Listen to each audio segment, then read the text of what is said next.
Glory Nicole Morales, Salud Mitra.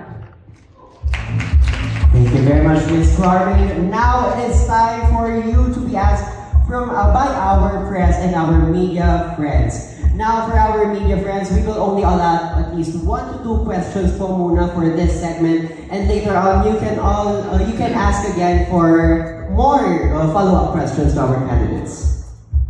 So sino po muna ang unang magtatanong sa akin? Hello. Good afternoon, Ms. Salud Mitra. A while ago na nasabi na anti-bullying, you are supported about anti-bullying, no? So, paano mo magpuprotektahan ang mga bata sa school na bagamat ay hindi nakikita ng mga teacher?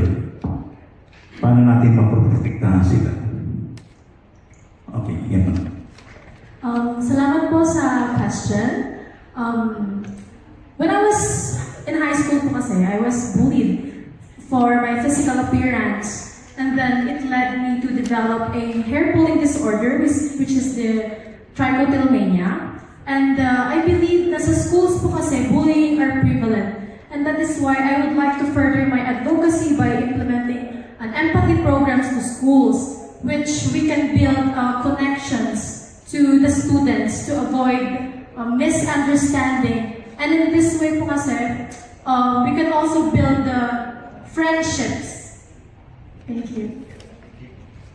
Yeah, thank you very much, Ms. Clarvin. Now do we have one more question?